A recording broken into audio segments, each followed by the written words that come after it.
The story of the Irish Citizens' Army begins not on a battlefield or in a political chamber, but on the picket lines of Dublin in 1913. In the early 20th century, Ireland was marked by deep class divisions. Employers held enormous power and workers lived in poverty, often in some of the worst slums in Europe. In 1913, the struggle between labour and capital erupted into the Dublin Lockout. This was a bitter and violent conflict between the workers of the Irish Transport and General Workers' Union, led by Jim Larkin, and the city's most powerful employers, headed by William Martin Murphy. Larkin had organised thousands of workers to strike for fair wages and a right to unionise. In response, Murphy locked them out of their jobs. Tensions escalated quickly. Strikers were beaten in the streets by the Dublin Metropolitan Police. Peaceful demonstrations turned into scenes of brutality. Ordinary workers, including women and children, faced hunger and homelessness. In the midst of this chaos, Larkin, along with James Connolly and Captain Jack White, realised that workers needed protection. If the police could attack them freely, the labour movement would never stand a chance, so in November 1913 they founded a new organisation. The Irish Citizens' Army, one of the first workers' armies in Europe, created to defend the rights, dignity and safety of the working class. At first, the Citizens' Army was small, poorly armed and untrained, but it was revolutionary in spirit. Unlike other groups at the time, it insisted on equality. Men and women drilled together, wore the same uniforms and held the same rank. Figures like Constance Markievicz trained alongside dockers, labourers and newspaper boys. Their motto, inspired by Connolly's socialist principles, was clear. The cause of labour is the cause of Ireland, and the cause of Ireland is the cause of labour. From a defensive force in the streets of Dublin, the Irish Citizens' Army would soon become something greater, a revolutionary movement preparing for an Irish rising. After the failure of the Dublin Lockout, James Larkin moved to the United States and James Connolly took over effective control of the Irish Citizens' Army. After the lockout ended, the Irish Citizens' Army didn't fade away. Under the leadership of James Connolly, the organisation shifted from protecting strikers to preparing for national liberation. Connolly believed that political independence without social justice was meaningless. If Ireland was freed from British rule, but still controlled by wealthy landlords and industrialists, workers would remain oppressed. The Irish Citizens' Army therefore served two functions. First, it was a symbol, proof that the working class could organise, train and arm itself.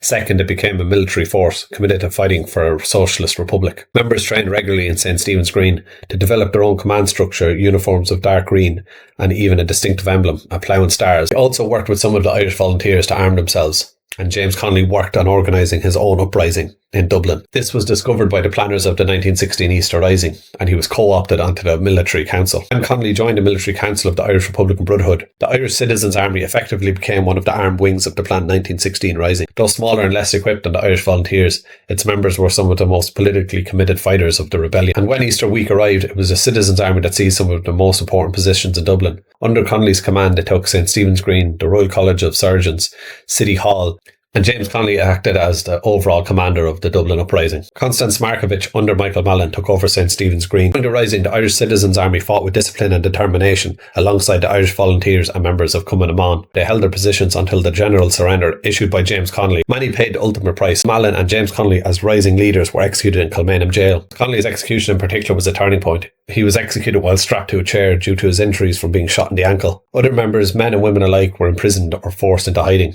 But their role in the rising ensured their place in history as more than a Labour Defence Corps. They had become revolutionaries on social equality. After the 1916 Easter Rising, the Irish Citizens' Army was a shadow of its former self. Without Connolly's leadership, and with many of its members dead or in jail, the organisation struggled to maintain direction. During the War of Independence, most surviving members joined the IRA. But the Citizens' Army itself remained separate. It still held on to the socialist ideals of Connolly, which put them at odds with the Irish Republican Army. By the 1920s, the Citizens' Army had effectively faded from military landscape.